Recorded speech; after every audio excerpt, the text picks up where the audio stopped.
Salut à tous et bienvenue dans 100% Jeunesse, l'émission qui donne la parole à la jeunesse. Voici le sommaire de ce nouveau numéro. Les jeunes ont-ils tous les mêmes droits? L'UNICEF fait tout pour faire respecter ces droits en question. Les jeunes ambassadeurs de l'UNICEF sont en plateau pour nous présenter leur mission et leur action sur le terrain. Il s'agit de Clémence et Bastien. We Are Soupape, c'est une marque de vêtements engagée. La première collection vient de sortir. Elle soutient la lutte contre les violences conjugales. On fait un tour de boutique avec Jérémy qui est aussi présent en plateau.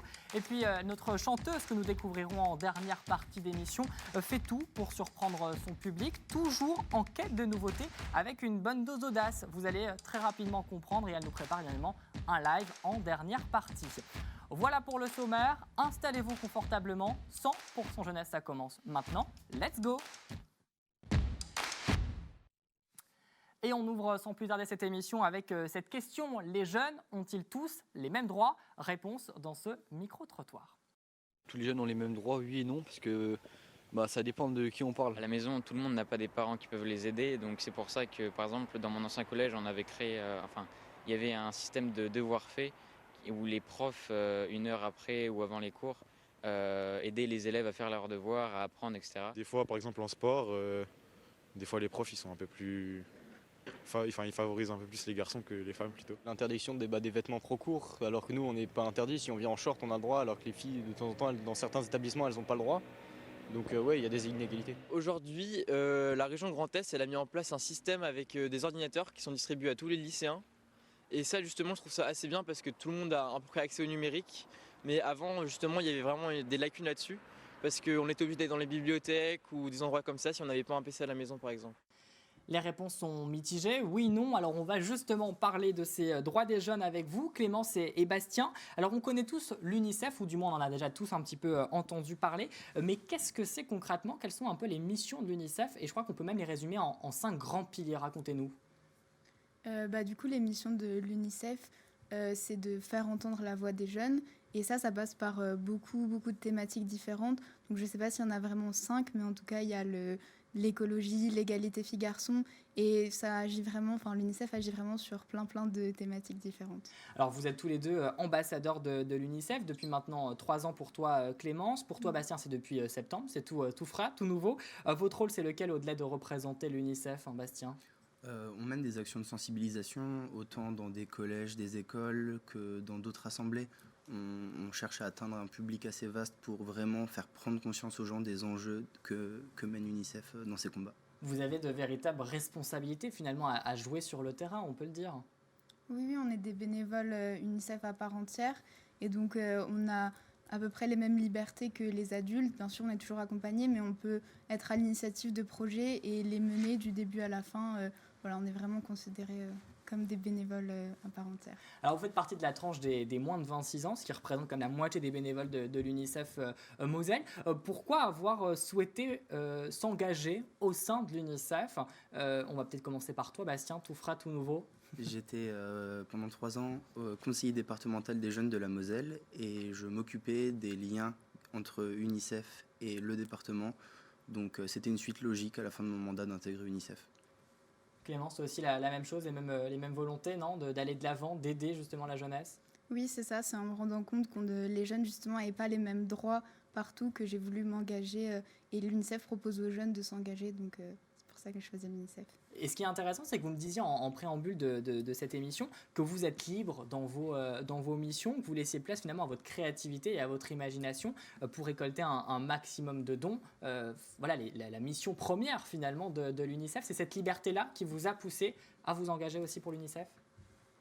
Oui, tout à fait. C'est vraiment, pour des jeunes, ça donne beaucoup d'autonomie, de responsabilité. On peut vraiment se rendre compte de comment mener un projet en allant solliciter différents acteurs et en s'occupant de tout concrètement pour faire aboutir un projet. Jusqu'à bon terme, Oui, c'est bien ça. Il y a aussi un volet politique, on va en parler avec toi Bastien. Vous allez rencontrer les politiques pour leur proposer des actions en faveur de la jeunesse, des enfants, mais vous allez également rencontrer les villes pour leur proposer de devenir ville amie des enfants. Ça représente quoi concrètement? C'est un label, c'est le label Ville Amie des Enfants. C'est une plus-value pour une ville, c'est montrer qu'elle s'engage auprès des jeunes, qu'elle est là pour eux, qu'elle met en place des actions et que c'est une voix qu'on donne aux jeunes. Alors, il y a les villes, mais il y a aussi les départements. Et le département de la Moselle est le 5e département à avoir été ami des enfants. Véritable reconnaissance finalement de son implication en faveur de la jeunesse et des jeunes. Initié par Nadia El Maloui, qui était également conseillère départementale junior à l'époque, la jeunesse peut également être influente dans les choix politiques, non Clémence ? Oui, bien sûr. Par exemple, moi, donc, je viens de Thionville et j'avais été rencontrer l'an dernier le maire de Thionville pour lui présenter le dispositif des villes amies des enfants. Et donc, c'est pas encore une ville amie des enfants parce que ça se fait sur un mandat, donc là, 2020-2026. Mais en tout cas, notre rôle, c'est ça, c'est d'aller voir les politiques publiques pour leur présenter les différents dispositifs de l'UNICEF. C'est un vrai bagage pour la suite. Vous n'êtes même pas encore majeur sur votre CV. C'est quand même assez important dans ce poids-là. C'est une vraie responsabilité. C'est un véritable engagement. Oui, c'est très enrichissant pour nous, hein. Ça donne beaucoup d'autonomie, on développe beaucoup de compétences et non seulement on agit pour une bonne action, mais ça nous enrichit aussi. Alors, on parle de droits de l'enfant, justement, avec la Convention internationale des droits de l'enfant. C'est bien sur le papier, mais c'est quoi concrètement ? Quels sont ces droits de ces jeunes, de ces enfants ? Alors au même titre que la Déclaration des droits de l'homme, la Déclaration des droits de l'enfant, c'est une déclaration qui agit donc pour les enfants dans quasiment tous les pays. Ça vise à lutter contre les inégalités, l'accès à l'eau. C'est vraiment la Déclaration des droits de l'homme, mais pour les enfants. Alors, les enfants sont le présent, mais sont également l'avenir du monde. 25 000 jeunes ont d'ailleurs participé à la 5e consultation nationale des 6-18 ans. Ils ont été interrogés sur les droits du quotidien, avec une attention particulière cette année sur la perception de leur scolarité, de leur apprentissage. Au total, c'est 180 questions qui leur ont été posées. Quels sont les résultats de cette consultation qui ont été dévoilés début septembre ?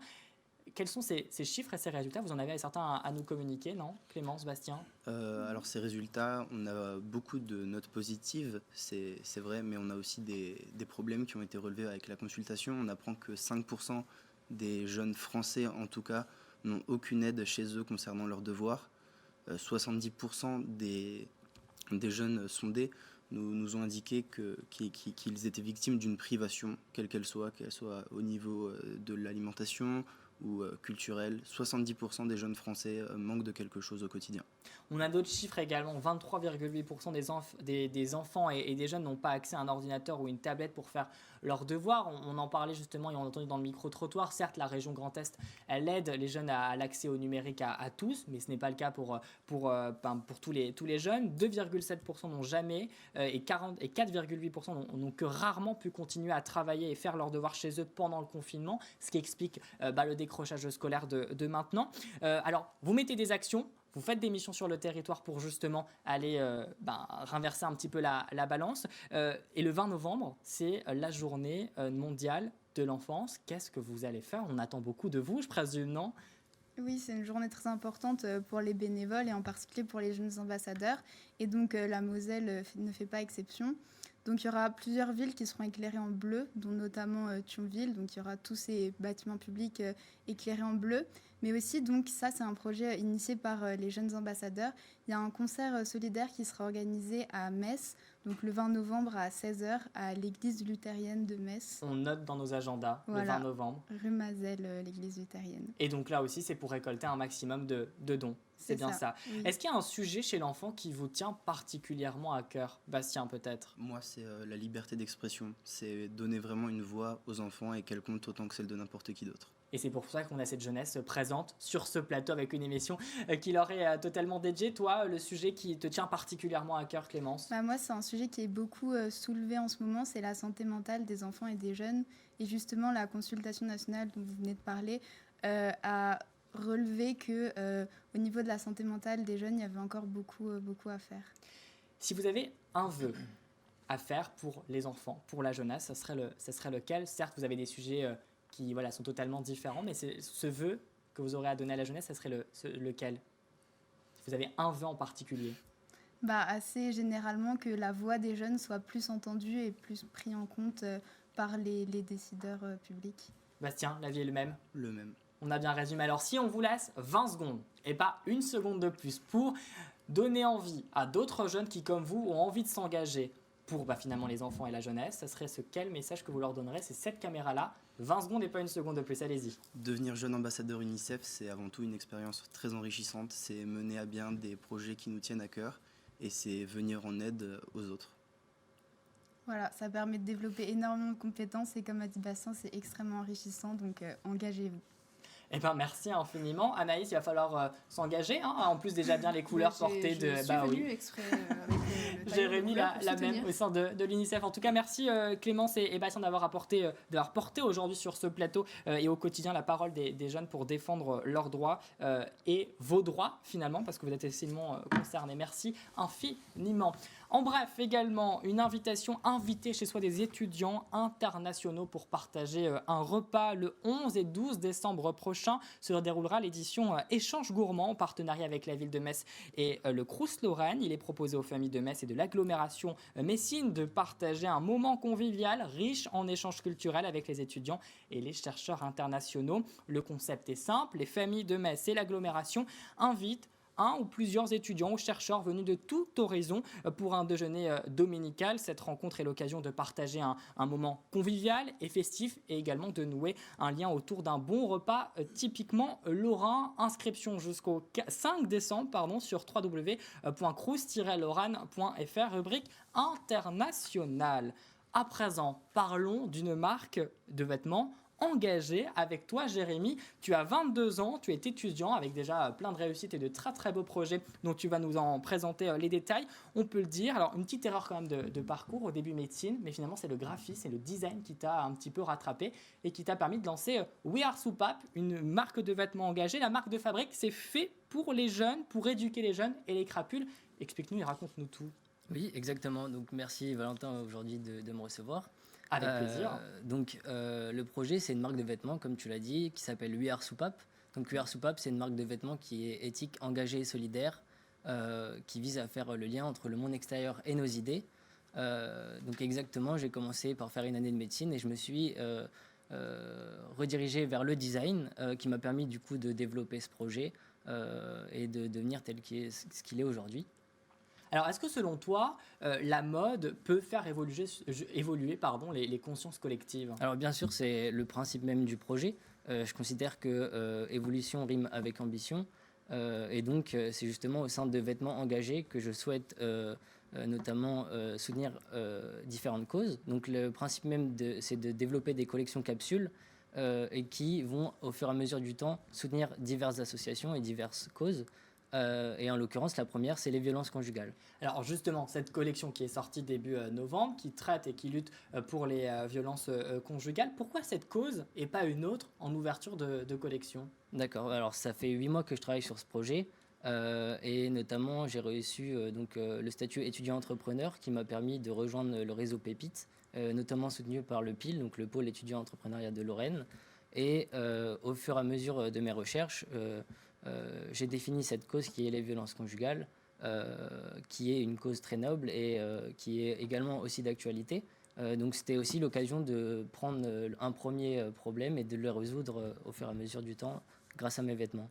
Alors ta volonté, c'est de pouvoir agir sur les sujets de société à ta manière, si on doit résumer un peu le concept, et ça. Exactement. Donc à travers mes vêtements, donc je ne sais pas si on peut les montrer maintenant. Eh bien bien sûr, on peut les montrer. Parce qu'on pourrait se dire, mais comment lutter contre un sujet de société avec un simple t-shirt, mais finalement c'est tout dans le design, si j'ai bien compris. Exactement. Non? Donc dans un premier temps, moi j'ai designé plusieurs modèles de t-shirts il y a des t-shirts, des hoodies, des accessoires qui vont à chaque fois être engagés tout en étant explicites, mais aussi un peu de manière discrète, donc pour pouvoir les porter tous les jours et par tous.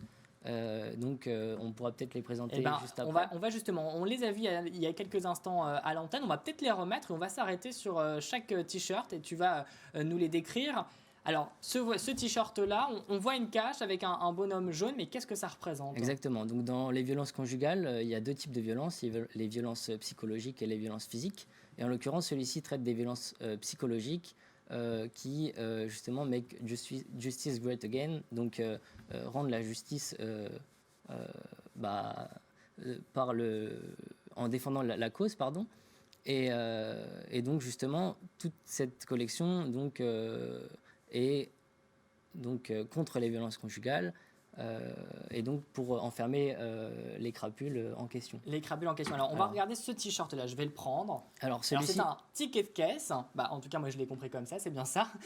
Qu'est-ce qu'on y retrouve dans ce ticket de caisse? Alors, pour le coup, celui-ci, c'est le plus explicite et le plus revendicateur de la collection. Donc, qui exprime ce qu'encourt une crapule, donc, comme je les appelle dans ce projet, et qui commet des violences conjugales. Donc, on a les violences psychologiques ou morales et les violences physiques. Qui exprime clairement la peine encourue pour ces personnes sans moralité. Et puis moi j'ai aussi un t-shirt que je porte, c'est de ta marque, et juste derrière on a une pizza avec le numéro qu'on peut appeler si on est victime de violence conjugale, c'est ça? Exactement, donc ce projet il est en partenariat avec Nous Toutes, qui est une association féministe, donc Nous Toutes 54, qui justement s'engage et défend les violences conjugales. Et la particularité de ton t-shirt que tu as, c'est qu'il dispose du numéro d'appel d'urgence qui est le 3919 à contacter par les victimes qui sont violents.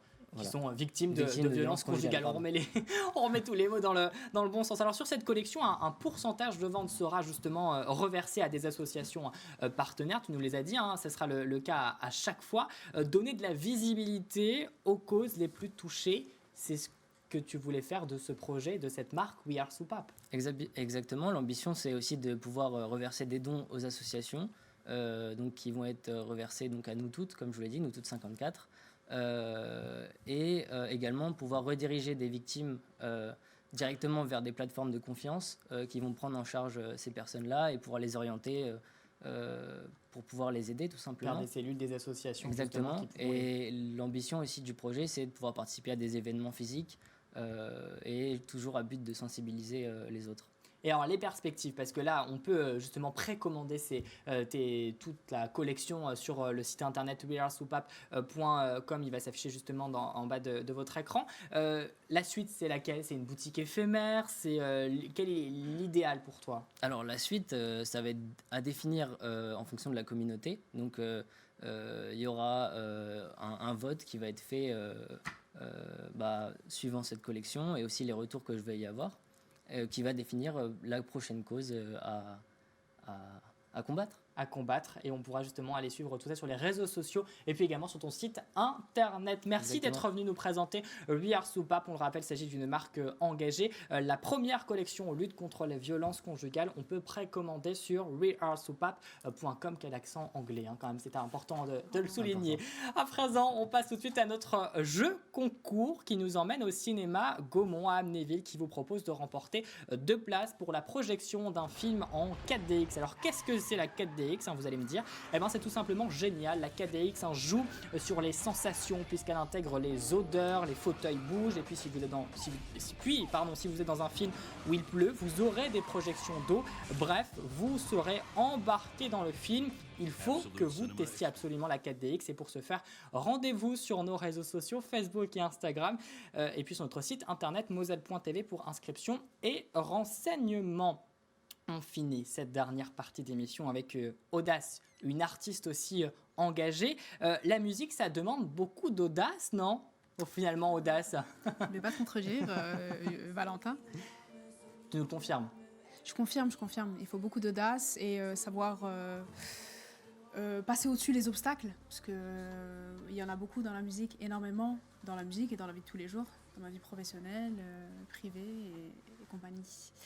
Alors tu signes, une anecdote qui signe un peu cet amour et cette passion pour la musique, c'était dans un bureau de poste. C'est pas si anodin que ça pour commencer la musique, ça a commencé sur une enveloppe, raconte-nous. C'est ça. La queue était trop longue finalement à la poste. J'ai commencé à écrire en allant à la poste avec ma mère, je crois que j'avais une dizaine d'années, et j'avais envie d'écrire, et à l'époque les smartphones, les téléphones, c'était pas aussi en vogue et il y en avait pas énormément du coup. Et pour mon âge, on ne pouvait pas en avoir non plus. Donc j'ai écrit sur un bordereau de chèques des paroles qui me venaient en tête, des rimes, parce que je m'inspirais des gens qui passaient, qui discutaient de ma vie, de mes expériences. Et même si j'étais assez jeune, j'avais envie de m'exprimer de cette manière. Donc ticket de bus et la poste. Donc c'est à 10 ans finalement que tu commences à écrire un C'est petit ça. peu tes pensées, tes histoires, ce qui se passe par la tête sur des feuilles. Tu commences à former des rimes, pardon. À cette période, on arrive au collège, on débute dans l'adolescence. Alors il y avait quoi écrit sur ces feuilles? J'avais un mal-être à exprimer, je pense, comme. Bon, moi, c'était un peu plus tôt que les autres. Je me rappelle la première fois que j'ai écrit, j'étais en CM2 quand même. Donc, je suis arrivée en 6e, j'ai continué à écrire sur des cahiers de brouillon que j'ai pas acheté spécialement. Et j'avais un mal-être, je me cherchais au niveau identitaire, au niveau de mes origines, et puis sur plein de choses. Je voulais dénoncer. Et ben, je rejoins du coup le combat de Jérémy, pardon, sur les violences conjugales. Voilà, à la maison, il y avait des violences conjugales, donc forcément, j'avais besoin d'extérioriser tout ça. Et j'ai commencé du coup à être engagée dans mon écriture très très jeune. Alors oui, c'est important que tu le dises, mais dans ta musique, tu as aussi l'utilité de dénoncer, de montrer du doigt les fléaux de la société, et c'est important pour toi. C'est ça, en tant que jeune, on n'avait pas, ça rejoint aussi l'UNICEF, on n'avait pas autant de poids dans nos paroles. Très jeune, qu'est-ce qu'à 11 ans, tu vas dire, je défends les femmes battues et je veux faire quelque chose pour. Donc j'avais fait un concert à la maison de quartier avec une chanson sur ma mère, et j'en ai fait aussi sur le décès de mon père.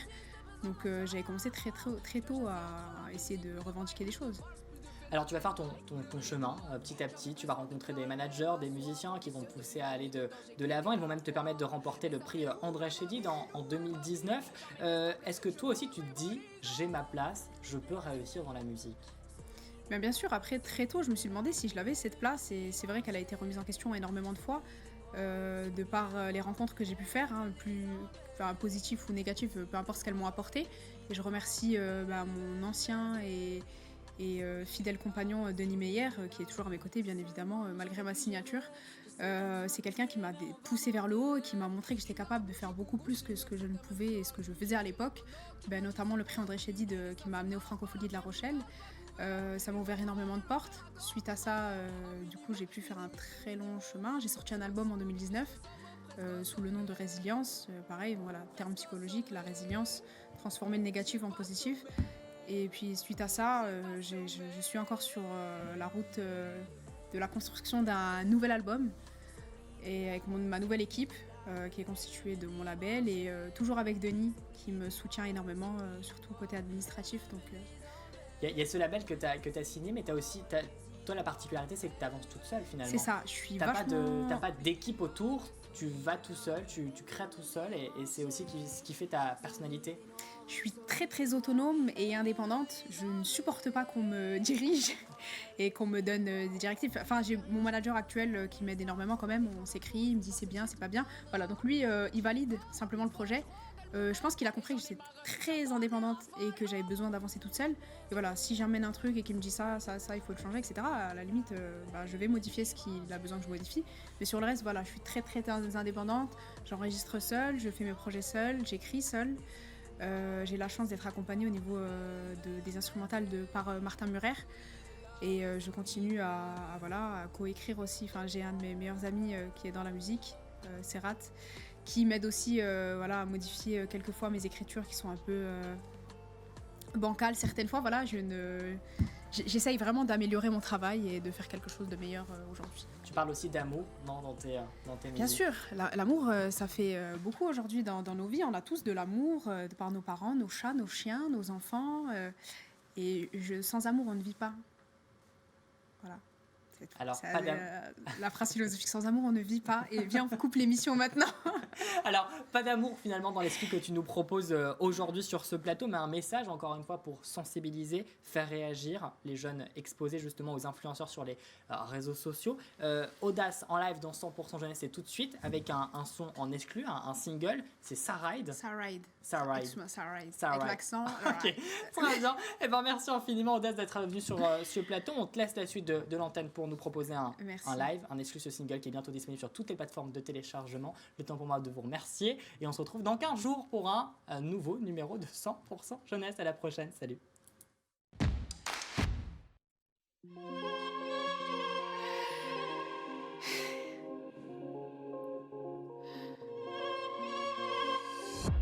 Je plonge doucement, je whine, j'arrête l'alcool, je suis high. Tu seras toujours mon étoile, mon étoile.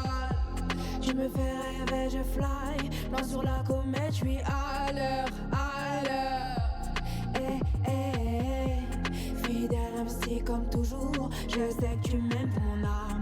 Tu as peur de ma haine, tu as peur que je m'emballe. Dans ma tête ça ride, écoute la vibe. Ton corps je slide, susurre-moi des mots. Dans ma tête ça ride, écoute la vibe. Ton corps je slide, susurre-moi des mots. Trop de drama, drama, drama, drama, drama, drama, eh. Trop de drama, drama, drama, drama, drama, drama, eh.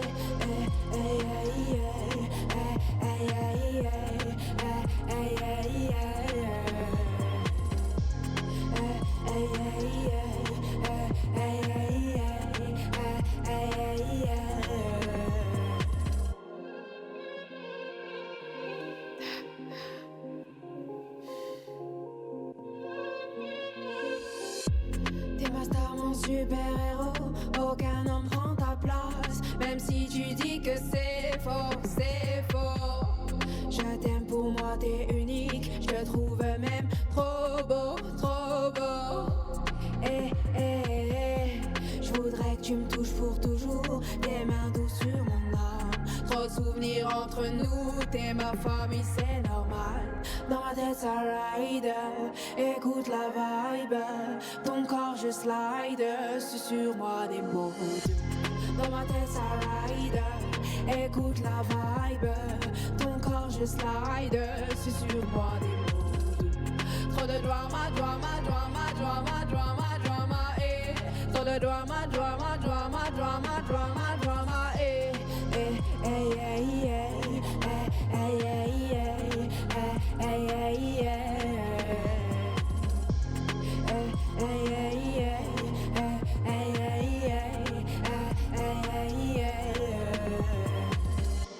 Toi t'es synonyme d'amour, mon soldat plein de bravoure. Quand je m'approche tu t'éloignes, t'éloignes.